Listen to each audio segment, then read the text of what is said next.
Shalom Bapak Ibu, saudara-saudara yang terkasih di dalam Tuhan Yesus. Mari kita berdoa.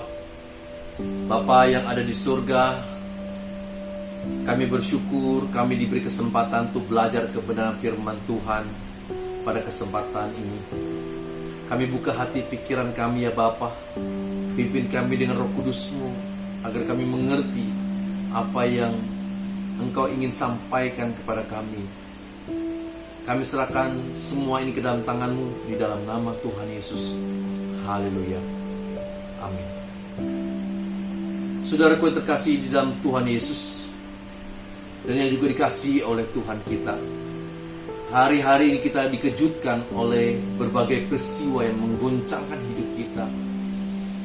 Terutama makin maraknya penyebaran virus COVID-19 di Indonesia ini.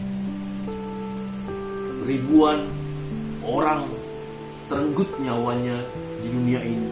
Bahkan di Indonesia belasan jiwa pendeta juga meninggal akibat peristiwa atau terpapar oleh virus COVID-19 ini.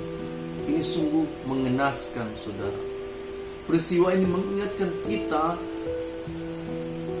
akan gereja perdana, gereja mula-mula, bagaimana Tuhan izinkan terjadi. Mereka teraniaya, mereka dibunuh dengan keji oleh pemerintahan Kekaisaran Romawi. Mereka dibakar hidup-hidup, digantung di tiang gantungan, dimakan oleh singa-singa yang ganas dan lapar, dibunuh oleh para gladiator. Dan kita tahu Tuhan seolah-olah diam. Tuhan tidak bertindak apa-apa. Mereka mati dengan cara mengenaskan. Peristiwa COVID-19 ini juga mengingatkan kita akan apa yang Tuhan ajarkan kepada gereja perdana. Bahwa rumah kita bukan di bumi ini. Bumi ini bukan rumah kita.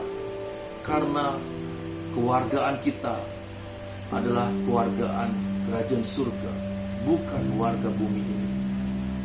Kegoncangan ini diizinkan terjadi untuk mengajarkan atau menyadarkan gereja bahwa orang percaya harus bersiap-siap lebih giat lagi untuk pulang ke kerajaannya,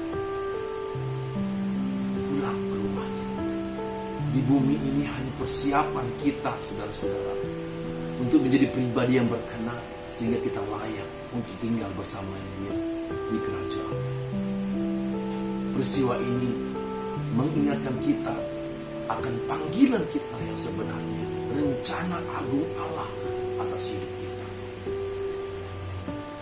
Banyak orang bersikap dua ekstrim terhadap peristiwa ini. Yang pertama, ekstrim yang pertama, mereka cuek, acuh tak acuh, masa bodoh, merasa yakin bahwa mereka tidak pernah akan terkena oleh penyakit ini. Terutama mereka yang tinggal di daerah yang kurang terpapar oleh virus ini. Misalnya di Banjarbaru ini. Akibatnya mereka tidak waspada. Bahkan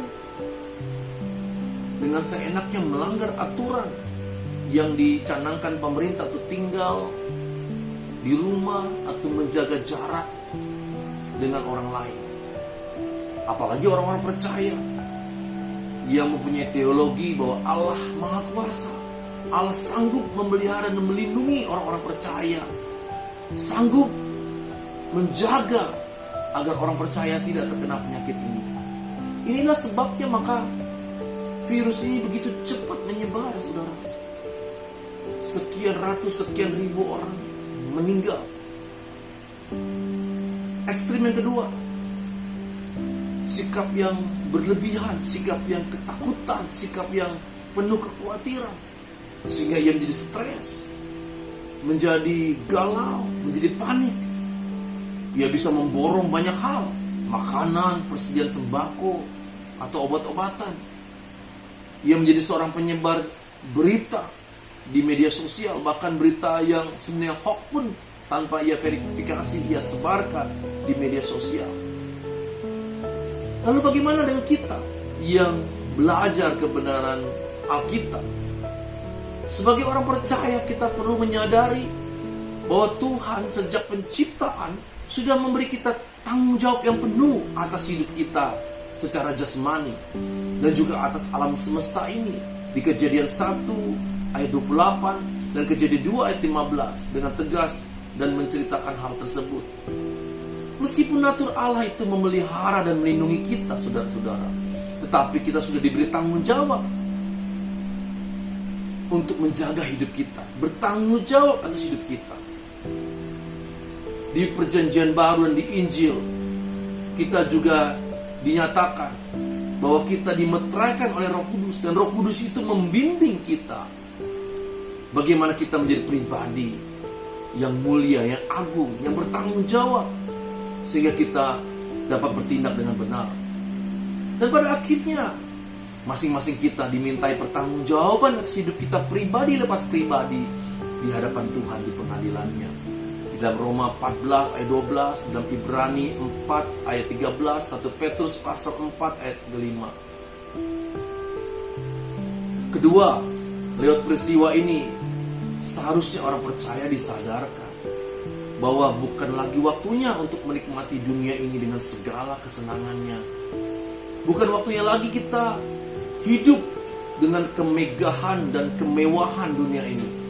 Uang dan harta tidak bisa membeli nyawa. Uang tidak bisa menyembuhkan di saat kita berada dalam sakratul maut. Uang tidak bisa memulihkan kesehatan kita di saat kita berada di ruang ICU dan menunggu saatnya kita meninggalkan dunia ini. Uang tidak bisa memulihkan hubungan antar keluarga yang sudah rusak.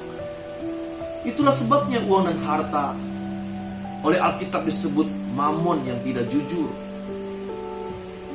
Di dalam Lukas pasal 16 ayat yang ke-9 dan ayat yang ke-11. Kita mengira uang bisa membeli segalanya, tetapi kenyataannya tidak, saudara.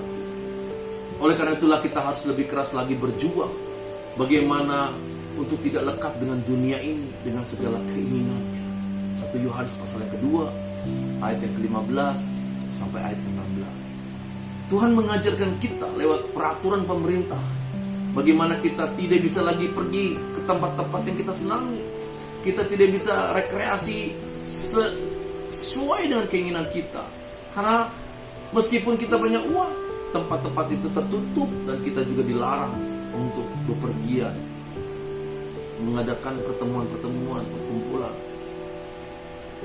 Dan ini dipaksa, dikondisikan. Ternyata kita bisa. Ketika kondisi memaksa kita untuk bertindak, untuk meninggalkan semua kesenangan itu, kita bisa. Mungkin kita bosan, mungkin kita stres, mungkin kita marah dengan kondisi ini. Tetapi ternyata kita bisa. Dan kita memang dipaksa. Dan diizinkan Tuhan untuk meninggalkan kesenangan itu. Kesenangan yang biasa kita nikmati, kesenangan yang biasa kita jalani. Saudaraku terkasih, inilah waktunya kita menyediakan waktu yang intens, quality time dengan keluarga kita. Kita bisa tukar pikiran, sharing-sharing, kita bisa doa bersama, kita bisa melakukan rekonsiliasi keluarga antar anggota keluarga. Mungkin hati kita terluka, pernah membenci satu sama lain. Kita bisa saling memaafkan, kita bisa berdamai kembali. Inilah waktunya kita merukunkan hidup kita. Mungkin hari-hari yang lalu kita sibuk dengan pekerjaan, dengan kegiatan kita, dengan berkumpulnya kita di rumah. Kita bisa memanfaatkan waktu yang berharga ini untuk memulihkan hubungan kita satu sama lain. Inilah waktunya kita mempunyai quality time dengan Tuhan. Kita punya waktu untuk merefleksikan siapa diri kita, siapa kita dan bagaimana kita di hadapan Tuhan. Bagaimana sikap kita selama ini. Inilah waktu kita mencari jati diri kita sebagai orang percaya. Bapak, Ibu, saudara-saudara yang terkasih dalam Tuhan Yesus, kesempatan berharga ini hanya dapat terjadi bila kita memang sungguh-sungguh mau berusaha keras untuk mewujudkannya. Jika kita benar-benar merindukan untuk pulang ke rumah Bapa, untuk pulang ke kerajaannya. Jika kita benar-benar mengasihi Dia di atas segalanya. Kalau kita benar-benar mau hidup kudus, suci, hidup tak bercacat celah di hadapannya. Mungkin kesempatan berharga ini tidak hanya sekali, atau bahkan mungkin hanya sekali ini, saudara. Dan akan terlewat jika kita membiarkannya, jika kita melewatkan begitu saja. Sebagai gembala, saudara, saya mengajak, mendorong, memotivasi kita semua agar kita mengingat, merekonstruksi ulang hidup kita kembali di hadapan Tuhan, di hadapan diri kita sendiri, untuk menjadi pribadi seperti yang diingini oleh Bapa, untuk menjadi pribadi yang memuliakan Tuhan di atas segalanya, untuk mengutamakan Dia dan mengasihi Dia, karena di atas segalanya pada akhirnya hanya Dia yang kita miliki. Dialah satu-satunya harta yang berharga di dalam hidup kita dan untuk selamanya.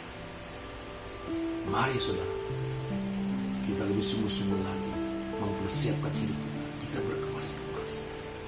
Sudah bukan waktunya lagi kita main-main atas hidup kita. Mari kita berjuang bersama-sama, saling mendoakan, saling mendukung. Kita persiapkan diri kita untuk menyambut kedatangannya yang kedua kalinya. Tuhan Yesus memberkati. Mari kita berdoa. Bapa, kami bersyukur jika kesempatan pada saat ini kami boleh merenungkan kebenaran firman. Biarlah kami boleh dikerahkan, digairahkan kembali oleh Roh Kudus untuk mengerti kebenaran ini. Dan kami mau berjuang lebih sungguh lagi, Tuhan. Tidak lekat dengan kesenangan dunia ini, kemegahan dunia ini, melainkan belajar keras untuk mengenal siapa Engkau dan pribadimu, mengenal kehendak-Mu, dan hidup sesuai dengan apa yang Kau ingini atas hidup kami. Pimpin kami dengan Roh Kudus-Mu, Bapa, sehingga kami boleh terus setia dalam perjuangan ini. Meskipun kami menderita, tetapi kami tahu itu tidak pernah sampai mencucurkan darah seperti Engkau ya Tuhan Yesus. Terima kasih Bapa, kami serahkan hidup kami dalam tangan-Mu. Di dalam nama Tuhan Yesus kami sudah berdoa dan mengucap syukur. Haleluya. Amin.